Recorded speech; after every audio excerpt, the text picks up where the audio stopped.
warahmatullahi wabarakatuh. Halo teman-teman semua Waalaikumsalam yang sudah warahmatullahi join, ya para partisipan yang sudah join pada hari ini dalam klarifikasi bersama Bupati Kabupaten Bandung. Senang sekali hari ini saya Mose Putri dapat menemani teman-teman semua untuk menikmati dan menyaksikan perbincangan bersama dengan Bupati Kabupaten Bandung, yaitu adalah Bapak Dadang Supriyatna. Dan izinkan kami juga untuk menyampaikan bahwa tema perbincangan kali ini adalah Bandung di kabupaten kami tidur, di kota kami bekerja. Kita akan sapa dulu Pak Dadang pada malam hari ini. Halo Pak Dadang. Halo, assalamualaikum warahmatullahi wabarakatuh. Waalaikumsalam Bapak, sehat Pak Dadang? Alhamdulillah, alhamdulillah. Baik, Pak Dadang, ini menarik sekali kalau kita bahas mengenai Kabupaten Bandung berkaitan dengan tema yang akan kita bahas, yaitu adalah Bandung di Kabupaten kami tidur dan di kota kami bekerja. Tidak sedikit masyarakat yang akhirnya tinggal di Kabupaten Bandung dan bekerja di Kota Bandung begitu ya, dengan jarak yang sangat dekat.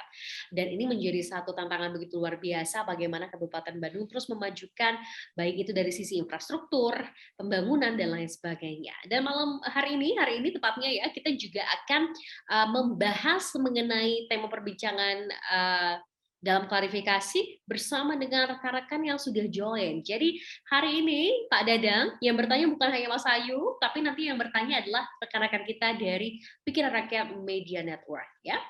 Kita akan mendengarkan sambutan terlebih dahulu Pak Dadang yang nantinya akan disampaikan oleh Kang Yusuf Wijanarko selaku Managing Editor dari PR.com. Kita akan sambut Kang Yusuf. Halo Kang Yusuf. Halo. Ya, Kang baik. Yusuf, silakan opening speech-nya yang akan dibuka dalam klarifikasi kali ini. Baik, terima kasih Mas Ayu. Bismillahirrahmanirrahim. Assalamualaikum warahmatullahi wabarakatuh. Salam sejahtera bagi kita semua. Om Swastiastu, Namo Buddhaya, salam kebajikan. Kepada Bapak Bupati, Bapak Dadang Supriyatna, kami ucapkan terima kasih dan selamat datang di acara klarifikasi yang diselenggarakan oleh Pikiran Rakyat Media Network atau biasa kami sebut dengan lebih singkat sebagai PRMN, begitu Pak. Sesuai namanya, ini adalah ruang bagi kita para masyarakat dari berbagai kalangan, termasuk pemimpin daerah seperti Bupati dan Wali Kota tentunya untuk hadir langsung. Ya, berkumpul dalam satu meja yang sama dengan para pemimpin redaksi media yang tergabung di dalam keluarga besar Pikiran Rakyat Media Network. Tentu saja malam ini dalam kaitannya untuk menjawab berbagai persoalan dan tantangan yang dihadapi oleh Kabupaten Bandung tentunya. Tujuan akhirnya tentu untuk menemukan bersama-sama gitu ya, sekaligus juga merumuskan solusi sebagai bagian dari kolaborasi pentahelix antara media massa seperti kami Pikiran Rakyat Media Network dengan pemerintah. Lalu kemudian juga saya ingin sampaikan di sini bahwa Pikiran Rakyat Media Network merupakan jejaring yang skalanya sudah menasional Pak Dadang. Kalau kita gitu ya, saya juga termasuk karena saya saat ini tinggal di Bandung, termasuk juga Pak Dadang, mengenal Pikiran Rakyat sebagai media, salah satu media tertua yang ada di Indonesia yang basisnya ada di Jawa Barat, medianya orang Jawa Barat, saat ini daya jangkaunya sudah lebih luas lagi, jadi bukan hanya milik Jawa Barat, tetapi Pikiran Rakyat sudah menjadi milik Indonesia, seperti itu Pak. Kalau selama ini daya jangkaunya hanya Jawa Barat, mulai tahun sekira 2019, Pikiran Rakyat sudah melakukan ekspansi sehingga saat ini memiliki jejaring yang jumlahnya terakhir saya cek 210 mitra media dari Pikiran Rakyat Media Network yang beberapa di antaranya ini bisa dilihat di belakang saya ini. Bahkan pada 2021 tahun lalu, kami memecahkan rekor muri sebagai media daring berjaringan pertama yang mengusung konsep ekonomi kolaboratif. Dan karena memang konsepnya ekonomi kolaboratif, tentu saja semangatnya adalah semangat kolaborasi pula, yang mengajak setiap mitra yang ada di daerah untuk maju bersama-sama. Kami berupaya membangun inkubator kemandirian ekonomi di berbagai daerah.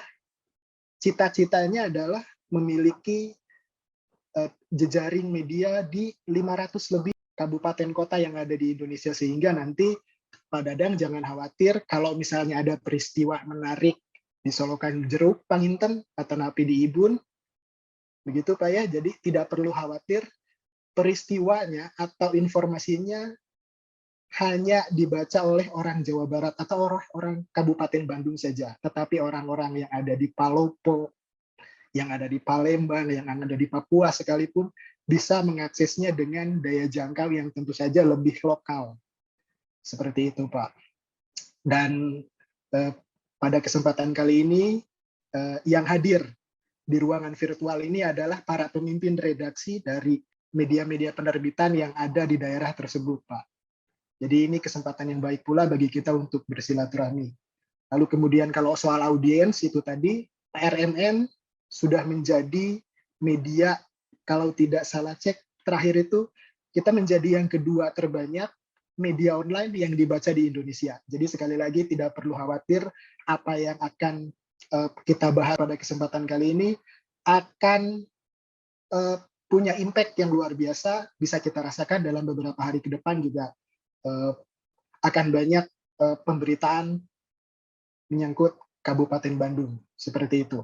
Karena pembacanya juga dari usia belasan sampai senior yang di atas 50 tahun, itu tetap kami rangkul, seperti itu Pak. Kalau untuk misi, sebetulnya dari keseluruhan upaya kami tersebut, membangun ekonomi kolaboratif, membangun inkubator kemandirian ekonomi di setiap daerah, semangatnya, value yang tetap kami usung adalah kami ingin tetap berpihak pada masyarakat kecil, tetap menyuarakan keresahan masyarakat kecil, termasuk memberi ruang advokasi dalam hal ekonomi, kemudian juga hukum, termasuk juga kesehatan yang menjadi isu bersama saat ini.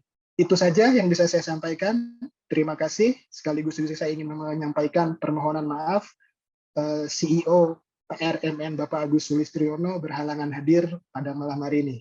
Terima kasih. Saya kembalikan kepada host, Mas Ayu. Baik, terima kasih banyak Kang Yusuf Wijanarko selaku Managing Editor dari PR.com ya.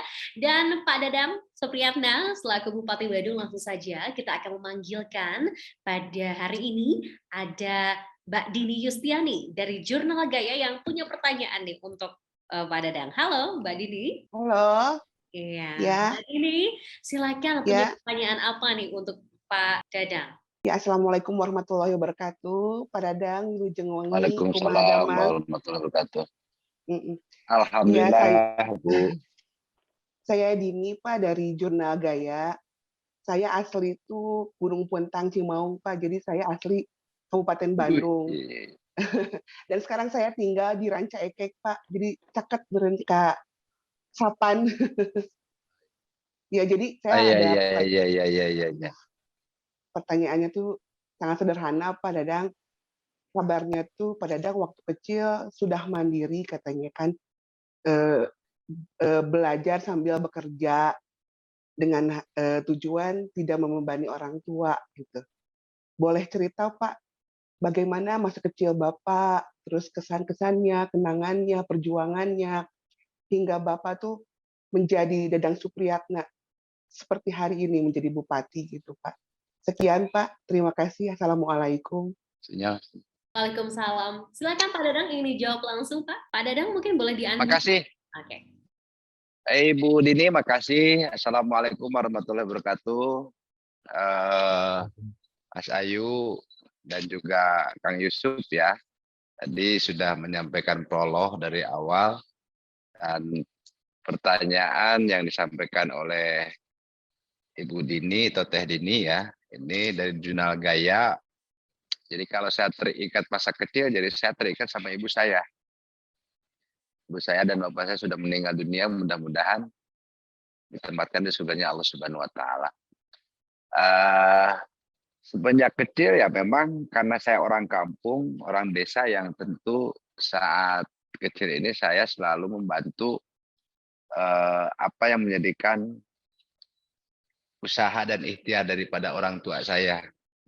Jadi dari mulai SD, SMP sudah membantu karena waktu itu orang tua saya itu mempunyai kegiatan pengrajin bata merah. Ya, jadi, nah setelah masuk ke STM, waktu itu saya diberikan modal usaha oleh bapak saya itu 7.000 bata merah.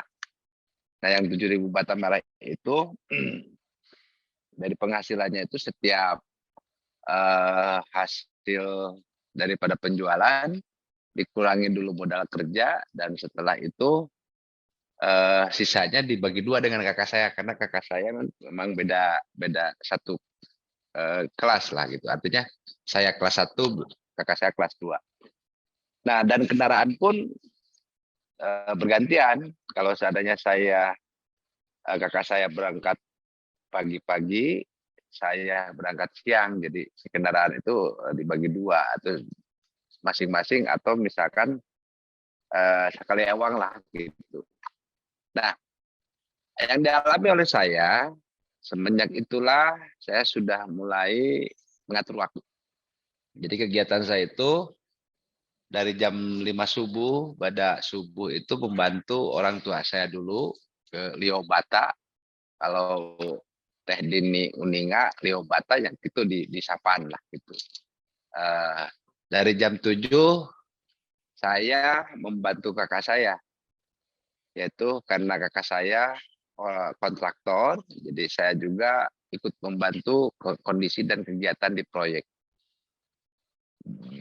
Di samping saya sebagai mengawasi yang kerja, memanfaatkan waktu, dan juga saya keliling ke perusahaan-perusahaan untuk menjadi supplier bata merah dan juga bahan material lainnya.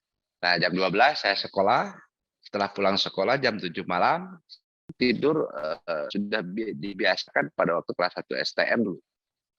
Alhasil dari kegiatan yang saya lakukan itu mendapatkan penghasilan setiap minggunya Rp500.000. Jadi dari semua saya kumpul-kumpul, dan yang Rp500.000 ini saya yang Rp150.000 selalu saya kasihkan ke ibu saya. Dan yang Rp350.000 baru sama saya itu tahun 88. Jadi saat itu alhamdulillah per bulannya sekitar rata-rata 2 juta lah saat itu. Cuman resikonya ya begitu Teh Dini. Jadi saya hanya tidur 4 jam semalam. Dan waktu hari Sabtu itu waktu yang saya penagihan ke perusahaan-perusahaan dan saya ke sekolah itu biasanya minimal bawa 25 juta ya di tas saya. Nah, sehingga gayanya dulu waktu saya sekolah ya itu kan setiap istirahat itu ditraktir untuk bakso bakwan lah dulu itu. Jadi bakso bakwan 150 perak ya Rp6.000 lah satu kelas saya traktir setiap hari Sabtu. Itu kebiasaan saya dulu waktu kecil dan alhamdulillah setelah saya selesai sekolah saya tidak kuliah. Kenapa tidak kuliah? Karena ya pikir saya waktu itu buat apa kuliah kita sudah punya penghasilan gitu. Ya akhirnya saya terus berjalan yang pada akhirnya saya merintis menjadi kontraktor. Saya tahun 93 sudah menjadi kontraktor sendiri. Ya, tahun 95 gabung lagi dengan kakak saya sebagai direktur utama di perusahaan. Ya, dari 95 sampai sekarang pun perusahaan saya masih jalan. Artinya kegiatan usaha rutin ini tidak berhenti. Dan alhamdulillah saat ini saya sudah ya ada beberapa dan pernah saya mempunyai kapal yang untuk LCT karena saya bergerak di bidang konstruksi dan ekspedisi dan alat berat baik ekskavator dan dozer. Nah saat ini karena saya sudah jadi bupati ya akhirnya diberikan pengelolaannya kepada anak saya yang cikal dan perusahaan juga diteruskan oleh anak saya yang cikal. Itu Bu Dini ya sementara. Perjalanan ya Pak ya dari dulu pada saat anak-anak kita bisa lihat persistensi dan juga konsistensi Bapak untuk semangat terus tanpa putus asa ya dalam melakukan segala hal yang Bapak jalani gitu ya. Semoga Teh Dini jawabannya terjawab ya oleh Pak Dadang. Kita akan langsung ke Kang Handri Hardriansyah dari Jurnal Soreang. Halo Kang Handri. Halo Mas Ayu. Iya, Kang Handri silakan pertanyaannya apa nih untuk Pak Bupati? Atur nuhun. Assalamualaikum warahmatullahi wabarakatuh. Anak Kang Handrinya muncul dong. Ada Pak Kelihatan, Sehat Pak? Kang Hendri. Alhamdulillah. Siap, Ya, kelihatan. kalau berbicara masalah pembangunan ya seperti tadi disampaikan oleh Pak Bupati bahwa Pak Bupati ini dari dulunya kontraktor, jadi ya kalau dengan pembangunan itu sudah tidak aneh. Dan saya juga mengenal Pak Bupati itu sejak dari zaman masih kepala desa, kemudian dua periode menjadi anggota dewan di DPRD Kabupaten Bandung, dan dilanjutkan dengan di DPRD asing sudah expertnya lah gitu ya. Dan dalam saat menjabat menjadi bupati pun belum setahun lah saya, kalau tidak salah itu April 2021 baru dilantik Bupati Kang Des ini. Tapi sudah terlihat juga dampak-dampak pembangunan yang dilakukan di Kabupaten. Namun secara realnya nih Pak Bupati, saya ingin bertanya progres pembangunan terutama untuk infrastruktur di Kabupaten Bandung yang sudah dilaksanakan sejauh ini seperti apa sih Pak? Karena ini kalau membangun sudah dari zaman kepala desa ya Pak Bupati ya. Siap. Dan sekarang juga belum setahun dampaknya sudah terasa ketika menjadi Bupati. Namun detailnya Pak Bupati mungkin bisa tolong dijelaskan progres pembangunan infrastruktur di Kabupaten Bandung sejauh ini seperti apa Pak? Oke, silakan Pak Bupati. Oke, makasih Kang Hendri. Sehat Kang Hendri. Nih Kang Hendri ini fokus pada membantu masyarakat Kabupaten Bandung yang saat ini ya terutama dalam kemarin MPCI ya. Alhamdulillah menjadi juara, dan saya tahu persis Kang Hendri ini kan pada waktu semenjak saya jadi Kades dari dulu lah. Artinya tidak asing lagi, teman-teman saya ini luar biasa semangatnya untuk membangun Kabupaten Bandung dengan melalui media ini. Infrastruktur di Kabupaten Bandung ini memang ada beberapa. Yang pertama untuk infrastruktur jalan ya. Karena jalan Kabupaten Bandung panjangnya ini sekitar 1.160 km. Nah saat ini baru mencapai 80%. Atau sekitar 1.000 meteran. Nah, maka kita masih mempunyai PR 20%-an. Nah, saat ini kita terus berupaya bagaimana untuk bisa menyelesaikan masalah jalan, terutama daerah-daerah perbatasan yang notabene untuk mengangkat perekonomian masyarakat. Tentu kalau saya lihat sekitar Pangalengan, itu Pangalengan kurang lebih sekitar lokasi yang belum selesai kurang lebih 20 km. Salah satu contohnya. Nah, saat ini kita terus anggarkan, dan tentu kalau kita ideal, hampir kurang lebih sekitar 160 km lagi, ini yang harus kita genjot supaya bisa selesai dalam waktu 5 tahun ke depan. Mudah-mudahan nanti dengan program-program dari DAK atau program-program dari pusat dan juga dari pendapatan daerah, asli daerah yang tentu kita akan fokus menyelesaikan infrastruktur yang saat ini. Yang kedua, ada saluran irigasi, dan dengan panjang irigasi ini sekitar 1.267 km. Jadi memang Kabupaten Bandung itu karena jumlah penduduk yang padat, luas wilayah juga memang 174.000 hektar, dan ada 270 desa 10 kelurahan, sehingga memang cuman didominasi oleh oleh pertanian. Nah, pertanian di sini ya otomatis di sini ada irigasi yang tentunya harus kita perbaiki. Saat ini baru mencapai sekitar 1.267 km ya. Yaitu kurang lebih sekitar 65%. Sementara jumlah jiwa yang terlayani air minum sebanyak 3.500.000 jiwa dengan angka capaian pada tahun 2021 sekitar 84,54%. Terdiri dari PDAM 16,84%, non PDAM-nya di 21,82%, dari swadaya masyarakat dan juga yang lainnya di 45,88%. Sementara panjang saluran drainase wilayah Kabupaten Bandung sekitar 1.468 km, 2,01%. Masih ada titik genangan sejumlah 81 titik dengan luas genangan sekitar 2.658 hektar. Dan juga jumlah TP3R 154 unit, jumlah TPST-nya 2 unit, produksi sampahnya sekitar 1.268 ton per hari, bank sampahnya 318, bank tematiknya 298 dan GAP penanganan 621,95 ton per hari.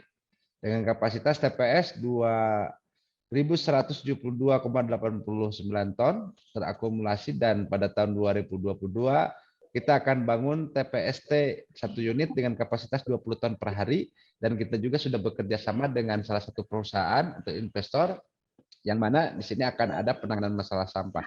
Pak Bupati, Ya. selanjutnya ada dari Kang Yuri Erfansyah dari Zona Priangan. Halo Kang Yuri. Halo, Mbak Mas Ayu. Iya, silakan Kang Yuri, punya pertanyaan apa nih untuk Pak Bupati? Mangga, silakan. Perkenalkan saya Kang Yuri, Yuri Erfansyah Pak dari zonapriangan.com. Jadi gini Pak, tidak sedikit warga Kabupaten Bandung yang bekerja di Kota Bandung. Sebaliknya banyak pekerja dari Kota Bandung yang memilih membeli rumah di Kabupaten Bandung karena areanya masih luas dan harganya lebih terjangkau. Yang jadi pertanyaan Pak, bagaimana kesiapan Kabupaten Bandung mewadahi para pekerja dari Kota Bandung yang mencari huniannya di sana Pak? Itu aja Pak. Terima kasih. Assalamualaikum warahmatullahi wabarakatuh. Baik, silakan Pak Bupati yang langsung menjawab. Oke, terima kasih Kang Yuri.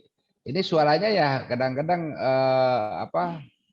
putus, kadang-kadang ini ya mungkin mohon maaf apabila ada penyampaian yang belum keresip ya. Kang Yuri, tentu Kabupaten Bandung ini karena jumlah luas wilayah yang sangat luas dan memang ada beberapa lokasi yang memang nyaman untuk ditempati karena Kabupaten Bandung ini dikelilingi oleh pegunungan. Artinya memang untuk cocok untuk lokasi-lokasi perumahan, dan tentu betul apa yang disampaikan Kang Yuri bahwa tadi ada yang bekerja di Kota Bandung tapi memilih rumahnya di Bandung karena di Kabupaten Bandung karena kondisinya memang terjangkau harganya. Nah, tentu hal ini kita ada strategi bahwa kalau kita ibaratkan 20 tahun ke depan, estimasi saya katakan jumlah penduduk itu dari sekarang 3,5 juta dengan populasi ya penduduk yang tentunya kita prediksi anggap di 3,9 juta jiwa penduduknya, ditambah dengan penduduk yang berasal dari emigrasi kota kabupaten sekitar. Tentu kita harus mulai belajar untuk menerima konsep hunian vertikal, karena dengan konsep ini efisien terhadap penggunaan lahan. Jadi kalau kita lihat Jakarta, kenapa Jakarta saat ini tenggelam dalam konteks ya tadi karena wilayahnya sudah padat, begitu ada musim hujan otomatis banjir. Sementara ibu kotanya itu Jakarta itu kan merupakan ibu kota. Nah, Kabupaten Bandung ini memang tidak bisa dihindari karena memang berdasarkan sejarah bahwa nama Bandung itu adalah asal kata dalam kata bendungan. Artinya ya memang dataran rendah. Nah, kalau misalkan Bandung tidak banjir berarti bukan Bandung, karena kata-kata Bandung ini ya bendungan, artinya tadinya tempat air. Nah, kami siasati bahwa kondisi sekarang ini bahwa bagaimana untuk bisa minimalisir persoalan banjir di Kabupaten Bandung. Nah, pemanfaatan lahan sesuai dengan peruntukannya sudah direncanakan melalui tata ruang wilayah, dan kemarin sudah selesai kita inikan. Hal ini sebagai upaya kita untuk melaksanakan pembangunan berkelanjutan, memenuhi kebutuhan sekarang tanpa mengorbankan pemenuhan kebutuhan generasi masa depan. Artinya kita cadangkan kalau misalkan dalam RT RW ini biasanya direncanakan 25 tahun, maka tahap per 5 tahun ini kita evaluasi existing kondisi seperti apa dan harapan keinginan ke depannya. Mungkin itu Kang Yuri. Jadi tentu kita sudah buatkan RT RW yang tentu kita harus persiapkan jangkauannya sekitar 25 tahun ke depan. Terima kasih Kang Yuri. Baik, Kang Yuri, terima kasih banyak atas pertanyaannya.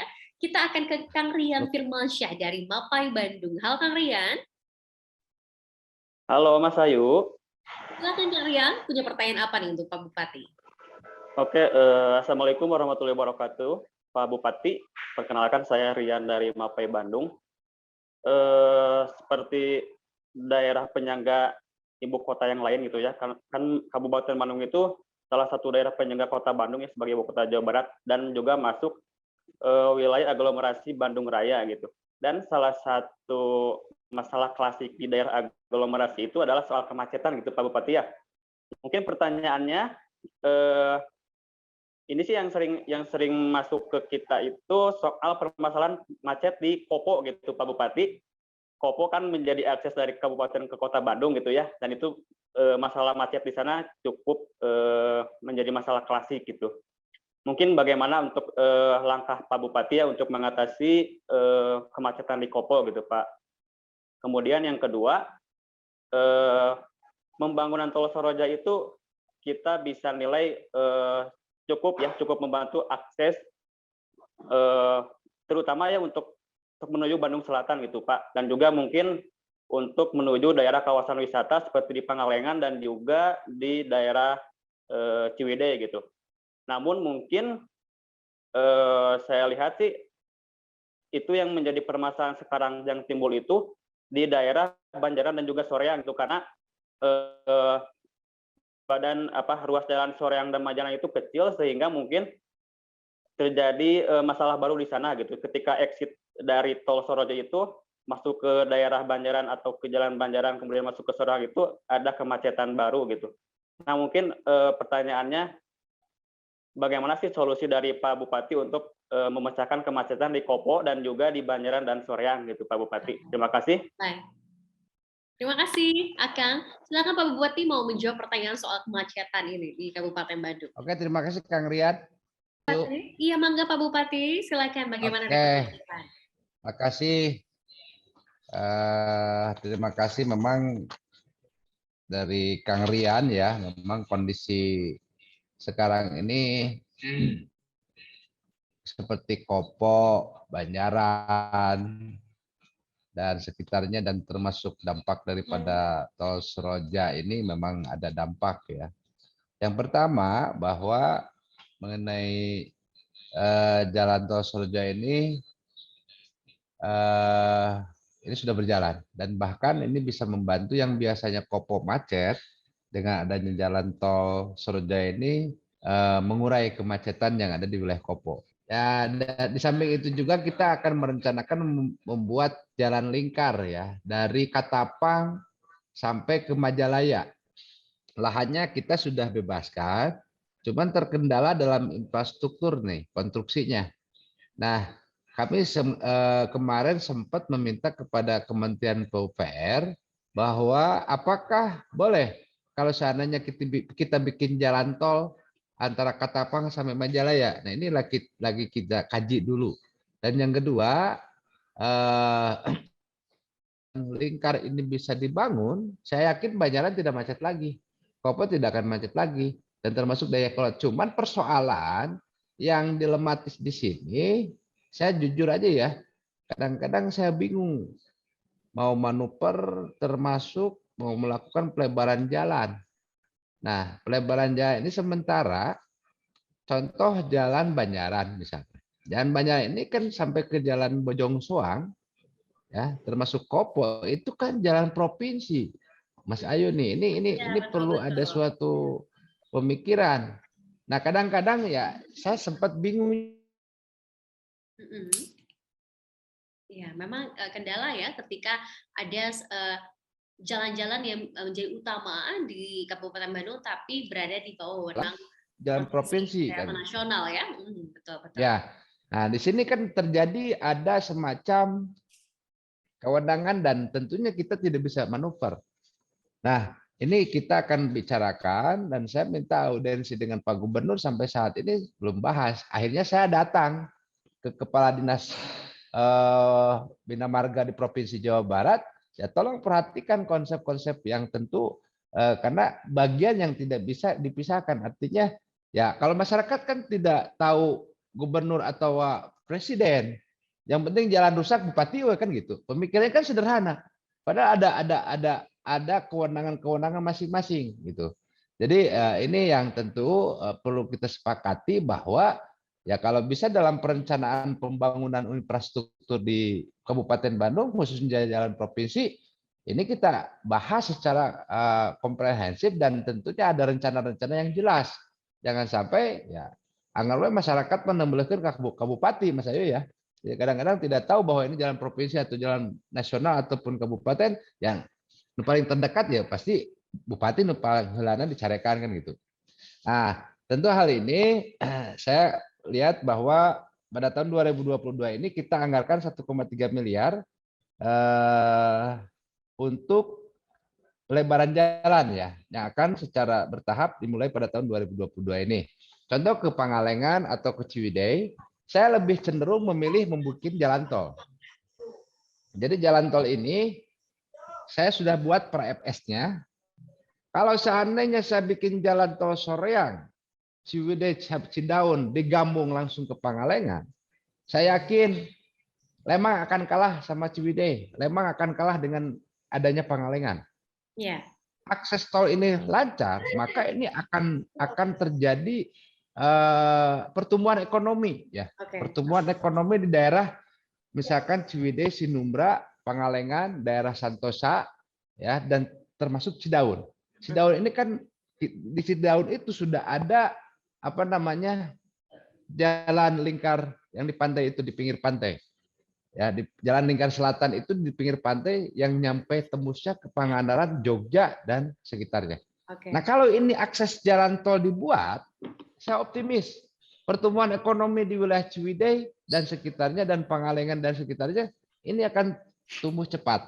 Ini akan tumbuh tempat-tempat wisata yang tentunya membuat wisatawan sangat nyaman di wilayah Ciwidey dan Pangalengan. Insya Allah saya sudah selesai pra-FS-nya mulai minggu depan kita akan rapat dengan PUPR kementerian ya, dan ini tadi dan investor sudah mulai pada masuk tadi bahkan berebut ya. Ini saya pengen bikin jalan tol ini dengan pola KPBU segala macam, insya Allah optimis. Mudah-mudahan dalam waktu dekat ini bisa terrealisasi dengan pola KPBU. Oke, baik. Selanjutnya ada Kang Nur, Muhammad Nur dari Jurnal Garut. Silakan Kang, punya pertanyaan apa Kang untuk Pak Bupati? Ya, Assalamualaikum Pak Bupati. Perkenalkan, saya Muhammad Nur dari Jurnal Garut, Pak. Ini menyambung pertanyaan rekan-rekan saya tadi. Jadi bagaimana Pak upaya rencana pembangunan yang komprehensif di Kabupaten Bandung, Pak? Kalau tadi kan mungkin jangka pendek ada tol dan lain sebagainya, untuk jangka menengah dan jangka panjangnya seperti apa, Pak? Terima kasih, Pak. Oke, terima kasih. Kang Nur Nohon. Ya, pertama Kabupaten Bandung ini kemarin baru menuntaskan penyempurnaan dan perbaikan rencana tata ruang wilayah Kabupaten Bandung yang kemarin sudah dimasukkan ke ATR. Karena sekarang itu kalau sudah ada suatu keputusan dan kebetulan kemarin dianalisa dan orang konsultannya adalah menggunakan ITB, ya alhamdulillah Oktober, November, Desember itu sudah selesai rampung untuk penyelesaian pembuatan perdanya. Nah, penyusunan revisi tata ruang ini tentu ini kan menggunakan beberapa macam analisa. Misalnya analisa kedudukan dan peran kabupaten dalam wilayah yang lebih luas, analisa fisik wilayah, analisis kependudukan dan analisis pengurangan risiko bencana, analisis sistem pusat-pusat permukiman dan lain-lain. Nah, semua ini dikaji dan alhamdulillah sudah selesai. Tinggal perbaikan dengan kementerian dan mudah-mudahan pada bulan ini dari kementerian hasil evaluasinya selesai, maka otomatis ini akan bisa berjalan sesuai apa yang sudah direncanakan menurut tata ruang di RT/RW tersebut dan ditindaklanjuti dengan RDTR tentunya. RDTR kita baru bisa menyelesaikan 9 kecamatan yang berjumlah 31 kecamatan. Ini semua kita lihat existing dan beberapa potensi sumber daya alam ya, dan juga kita lihat beberapa potensi-potensi SDM dan lain sebagainya yang pada akhirnya insya Allah apa yang menjadikan dan tertuang dalam RT/RW ini akan lebih bermanfaat untuk masyarakat Kabupaten Bandung. Oke, baik. Terima kasih Kang Nur yang tadi sudah bertanya. Dan pertanyaan terakhir Pak akan Mas Wahyu sampaikan untuk Pak Bupati. Walaupun sebetulnya masih lama ya Bapak bertugas sebagai Bupati Bandung, tapi apakah nanti ketika Bapak selesai menjabat sebagai Bupati, adakah keinginan Pak untuk maju sebagai Jabar 1 atau sebagai Gubernur Jawa Barat nih Pak? Oke, Mas Ayu ini bisa aja nih. Kalau saya prinsip apa yang kita emban saat ini dan diberi amanah oleh Allah Subhanahu wa taala, tentu kita melayani ya. Fokus kepada visi misi dan juga janji-janji politik yang pernah saya ucapkan. saya mengalami dari ketua RT, Mas Ayu, ya, dan dari usia 26 tahun ini saya dari mulai usia 26 saya terpilih jadi kepala desa di Tegaluar 2 periode. Wow, dari Jadi 26 tahun ya Pak? karir politik itu dari usia 26 tahun saya sudah menjadi kepala desa. 2 periode jadi kepala desa, yang periode keduanya saya tidak tuntas karena saya diminta oleh masyarakat untuk mencalonkan anggota DPRD Kabupaten Bandung. Tahun 2009 saya mencalonkan anggota DPRD Kabupaten Bandung dan alhamdulillah 2 periode. Setelah saya 2 periode dia jadi anggota DPRD Kabupaten Bandung, ya, saya mencalonkan menjadi anggota Dewan Provinsi Jawa Barat. Nah kemarin baru 1 tahun ternyata saya didorong dan juga memang saya mempunyai keinginan untuk merubah. Yang mana saya mempunyai niatan bahwa apabila saya jadi bupati maka saya akan muliakan ulama. Dan alhamdulillah saya terpilih jadi Bupati Kabupaten Bandung. Nah, maka tugas saya hari ini adalah melaksanakan sesuai dengan visi misi dan juga rencana aksi dan juga janji-janji politik yang pernah saya ucapkan pada waktu kampanye. Maka kalau Allah berkehendak, kalau saya sih berharap insya Allah 2 periode di Kabupaten Bandung, kalau toh nanti berkesempatan untuk menjadi gubernur, kita Bismillah, insya Allah ya akan melakukan hal seperti itu. Tapi kita upayakan yang terbaik untuk masyarakat Kabupaten Bandung yang saat ini saya emban dan saya menjadi Bupati Kabupaten Bandung. Makasih Mas Ayu. Oke, baik. Jadi Pak Bupati tadi pas Mas saya tanya seperti itu, waduh gitu ya. Kaget juga, tapi pastinya kalau kita dengar ternyata Bapak punya keinginan besar untuk terus memajukan Kabupaten Bandung terlebih dahulu. Ini tampaknya memang sudah panggilan hati ya Pak ya, karena berkarir di bidang politik khususnya di wilayah Kabupaten Bandung ini sejak usia 26 tahun. Terakhir Pak, menutup perbincangan kita malam hari ini, apa yang Bapak ingin sampaikan untuk seluruh masyarakat Kabupaten Bandung khususnya? Untuk masyarakat Kabupaten Bandung, doakan saya agar saya menjadi bupati ini tetap amanah dan istiqomah. Karena saat ini ujian ini bagi saya semakin tinggi jabatan semakin tinggi juga ujian. Nah, ujian itu diibaratkan bahwa kita naik kelas. Teman-teman semua, tentunya kita berharap ya perbincangan kali ini betul-betul dapat menginspirasi karena sosok Pak Dadang Supriyatna ini sudah memulai karirnya di bidang politik sejak usia 26 tahun khususnya di wilayah Kabupaten Bandung. Ini menjadi satu semangat bagi kita semua untuk terus meng-upgrade diri karena ternyata sosok Pak Dadang ini dari usia muda ya sudah begitu luar biasanya. Iya. Halo Bu. Iya, mangga Pak Dadang. Ada nggak? Barusan nih habis baterai. Oh oke. Mangga Pak. Mas Ayu, terima kasih kepada semuanya ya, yang Kang Henry tadi juga semuanya Kang Yuri dan tentu saya berharap bahwa tadi ya, pertama doakan saya untuk terus melaksanakan tugas ini dengan tetap amanah dan istiqomah karena setiap jabatan itu adalah amanah yang tentu saya berharap dengan adanya doa dari semuanya warga masyarakat Kabupaten Bandung ini akan terus memberikan yang terbaik untuk masyarakat Kabupaten Bandung sehingga saya fokus untuk bisa menyelesaikan apa yang menjadikan visi misi dan juga janji-janji politik yang saat ini saya lakukan. Alhamdulillah insya Allah tahun ini kita akan hadir membuat 5 buah rumah sakit dan kita sudah tahun kemarin baru 4 bulan saya membangun 8 unit sekolah baru untuk SMP. Dan tahun ini kita usulkan kepada Provinsi 23 unit sekolah baru. Karena sarana pendidikan dan sarana kesehatan itu merupakan hak dasar masyarakat Kabupaten Bandung, dan terutama pelayanan KTP juga saya sudah berikan kepada 31 desa, yaitu Anjungan Dukcapil Mandiri. Jadi membuat KTP nggak usah datang lagi ke Soreang, tapi cukup di desanya masing-masing. Ini adalah merupakan pelayanan yang tentu sesuai dengan harapan dan keinginan warga masyarakat Kabupaten Bandung. Yang keduanya, pola pentahelix ini penting. Maka saya berharap semua warga Kabupaten Bandung bergotong royong lagi. Ya, kita sama-sama dan alhamdulillah kemarin sudah kita lakukan program pentahelix dengan normalisasi sungai 12 km tanpa APD pun bisa selesai dengan program pentahelix. Yang jelas semua diajak dan alhamdulillah wilayah Rancaikek dan sekitarnya tidak mengalami banjir lagi. Kecuali daerah saya Tegaluar masih banjir lagi. Insyaallah ke depan tentunya kita harus terus melakukan yang terbaik dan terobosan-terobosan dan doakan program-program kita mau bikin jalan tol untuk Soreang, Ciwidey, dan Pangalengan ini akan terwujud sehingga nanti akan bertumbuh kembang. Dan program guru ngaji sudah terrealisasi, program modal usaha tanpa bunga juga insya Allah sudah terrealisasi saat ini, dan program pertanian sudah terrealisasi. Mudah-mudahan semuanya diberikan kelancaran dan saya selalu dilindungi oleh Allah Subhanahu wa taala. Hatur nuhun. Wassalamualaikum warahmatullahi wabarakatuh. Waalaikumsalam. Terima kasih banyak Pak Dadang Supriyatna selaku Bupati Bandung yang telah berbincang dalam klarifikasi PRMN kali ini. Hatur nuhun pisan Bapak sudah menyempatkan waktu, sudah bisa ngobrol bersama dengan teman-teman PRMN. Dan akhir kata di hari ini saya Mas Putri mengucapkan terima kasih juga untuk seluruh participants, teman-teman yang bergabung dari seluruh Indonesia yang sudah join hari ini. Terima kasih banyak. Pak Dadang, sampai jumpa lagi. Insya Allah 2 periode atau maju Jabar 1 ya Pak ya. Oke, baik. Baik, hatur nuhun semuanya. Terima kasih banyak teman-teman. Sampai jumpa lagi di klarifikasi PRMN selanjutnya. Terima kasih banyak.